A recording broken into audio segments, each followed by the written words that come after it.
ఈరోజు కార్తీక దీపం సీరియల్లో ప్రోమో అయితే అదిరిపోయింది. జోష్నను వచ్చేసి సూరజ్ అలానే చూస్తూ ఉంటే జోష్న అడుగుతూ ఉంటుంది, ఏంటి అలా చూస్తున్నావు అనగానే నీ మీద నేను దృష్టి పెట్టాను అని చెప్పేసి మాట్లాడుతూ ఉంటాడు. దానికి జోష్న కౌంటర్ ఇస్తూ ఉంటుంది, నేను గనక నీ మీద దృష్టి పెట్టేది ఉంటే అసలు నువ్వు ఈ ఆఫీస్లో ఉండకపోయేటోడివి. నేను దృష్టి పెట్టలేకనే నువ్వు ఇక్కడి వరకు వచ్చావు, లేకపోతే నీ సంగతి ఏంటో చూసేదాన్ని అని చెప్పేసి సూరజ్కి అయితే వార్నింగ్ ఇస్తూ ఉంటుంది. ఈ సూరజ్ అనుకుంటూ ఉంటాడు, నీ సంగతి ఇలా కాదు, తర్వాత చూసుకుంటా, ఇక్కడ నుంచి నా ఆట నేను మొదలు పెడతా అని చెప్పేసి తన మనసులో అనుకుంటూ ఉంటాడు. ఈ లోపు దీపక్ వచ్చేసి ఒక కాల్ వస్తుంది మేనేజర్ దగ్గర నుంచి వెళ్ళి, మేడం ఇలా అని చెప్పేసి. దానికి దీప అయితే షాక్ అయిపోతుంది.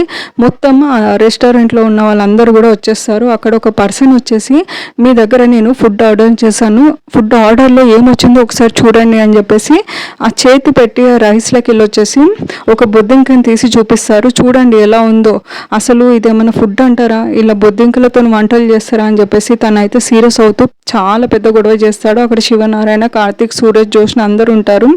జోష్న అయితే మనసులో అనుకుంటూ ఉంటుంది, దీంతో నీ పని అయిపోయింది దీప, ఇక్కడి నుంచి ఈ రెస్టారెంట్ ఎవరి చేతికి వస్తుందో చూడు అని చెప్పేసి అనగానే అక్కడ ఆ పర్సన్ అయితే చాలా గొడవ చేస్తాడు. ఎవరున్నారు ఇక్కడ, ఎవరున్నారో అని చెప్పేసి మాట్లాడుతూ ఉంటే అసలు ఏమైంది అని చెప్పేసి అందరూ అడుగుతారు.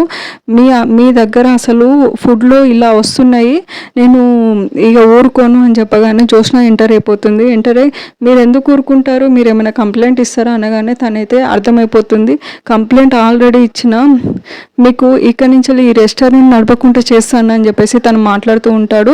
దీనికి సూరజ్ ఆలోచిస్తూ ఉంటాడు, ఎందుకు ఇంతలా గొడవ చేస్తున్నా అని చెప్పేసి లోపలికి తీసుకొని వెళ్ళి, భయ్యా ఏమైంది భయ్యా, ఎందుకు ఇలా గొడవ చేస్తున్నావు అని చెప్పేసి మాట్లాడగానే తను మొత్తం కక్కేస్తాడు. ఇలా ఉంది అని చెప్పేసి. కానీ సూరజ్ బయటికి రాణిస్తాడు, అసలు ఏం మాట్లాడుతున్నాడు వీడు, ఏం ఆలోచిస్తున్నాడు అని చెప్పేసి. అవును, ఈ పని చేయడానికి నీకు ఎంత ఒప్పుకున్నావు నువ్వు అని చెప్పి అనగానే, ఏం పని అంటే, నాకు తెలియదు ఏమున్నా, నాకు కూడా ఇట్లాంటి పని ఇచ్చిళ్ళు, ఏదైనా గొడవ పెట్టుకొని నేను చెప్పిన గొడవ నువ్వు చేసేది ఉంటే నీకు ఇంత డబ్బులు ఇస్తామని చెప్పి అన్నారు. నాకైతే ₹1,00,000 చెప్పిళ్ళు, నీకెంత చెప్పిళ్ళు అనగానే, నీకు 1,00,000 చెప్పిల్లా, నాకు 10,000 చెప్పింది ఏంది అని చెప్పి ఉన్న డైలాగ్ అయితే బయటికి చెప్పేసి నిజంగా ఎక్కేస్తాడు. దాంతో సూరజ్కి అయితే డౌట్ వస్తుంది. సరే కానీ నువ్వు ఇంకా ఎక్కువ గొడవ పెట్టు, నేను ఇంకా 10,000 ఎక్స్ట్రా ఇస్తానని చెప్పేసి తన ఫోన్పే నెంబర్కి అయితే ₹1,000 పంపించడం జరుగుతుంది. తను పంపించిన తర్వాత, నీకు ఎవరు చెప్పారు చెప్పు, నీకు ఎవరు ఇంత డబ్బులు ఇచ్చారు 10,000, నేను ఇంకా ఎక్స్ట్రా ఇస్తా చెప్పంటే, ఎవరో ఎందుకు, నేను ఎక్కడైనా చూపిస్తా అని చెప్పేసి అక్కడ వాళ్ళిద్దరు దీప ఉన్న ఇంకా శివనారాయణ పక్కన జోష్న మాట్లాడుతూ ఉండగా వెళ్ళి చూపిస్తాడు. జోష్ని నేనా ఇదంతా చేసి, ఇన్ని రోజులు నార్మల్ కథలే ఉన్నాయనుకున్నా కానీ ఇలాంటి పనులు కూడా చేస్తుందా దీపం మీద, కావాలని దీపాన్ని బయటికి వెళ్ళగెట్టిస్తుందా అని చెప్పేసి సూరజ్ అనుకొని సైలెంట్గా బయటకు వస్తాడు. ఆ తర్వాత వీడు ఇంకా గొడవ చేస్తూ ఉంటాడు. సూరజ్ ఇంకా 10,000 ఎక్కువ వేయడంతో ఆ తర్వాత అక్కడ ఫుడ్ సైడ్ నుంచి వెళ్ళి వాళ్ళు వస్తారు చెక్కింగ్ కోసం వచ్చేసి.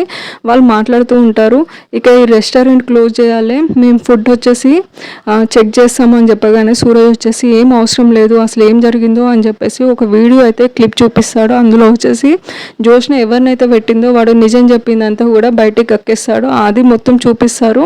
కానీ జోష్న పేరు మాత్రం బయటికి చెప్పడు. జోష్న లోపల అనుకుంటూ ఉంటుంది, వీడికి నేను నాతోనే చెప్పించిన అని చెప్పేసి వీడేమన్నా బయటికి కక్కిస్తాడా అని జోష్న భయపడుతూ ఉంటుంది. ఇక్కడ సూరజ్ అనుకుంటూ ఉంటాడు, నీ సంగతి ఇప్పుడు కాదు, ఈ వీడియో అయితే బయటకు వచ్చింది కదా, ఇప్పటికి వీళ్ళని నేను కాపాడుతాను, తర్వాత నీ సంగతి చూసుకుంటానని చెప్పేసి మనసులో అనుకుంటూ ఉంటాడు. ఆఖరికి ఆ వీడియో బయటకు వచ్చిన తర్వాత సూరజ్కి అయితే అందరు కూడా చాలా చాలా చాలా మమ్మల్ని హెల్ప్ చేసాము, దీపాన్ని కాపాడమని కార్తీక్ అయితే మాట్లాడుతూ ఉంటాడు. శివనారాయణ కూడా మా రెస్టారెంట్ని కాపాడవు, మా పరువుని కాపాడవు, మా నమ్మకాన్ని కాపాడవు అని చెప్పేసి సూరజ్కి అయితే చాలా హ్యాపీగా మాట్లాడుతూ ఉంటాడు. దీంతో ఈ సీరియల్ అయితే ఈ రోజుతో ఎపిసోడ్ క్లోజ్ అయిపోతుంది. నెక్స్ట్ ఎపిసోడ్తో నేను మీ ముందుకు వస్తాను. ఎవరైతే నా ఛానల్ చూస్తున్నారో ప్లీజ్ సబ్స్క్రైబ్ చేసుకోండి, షేర్ చేయండి, హైప్ ఇవ్వండి. మీరు హైప్ ఇస్తేనే ఆ పాయింట్స్ తోటి ఇంకా వేరే వాళ్ళు కూడా చూడడం అవుతుంది.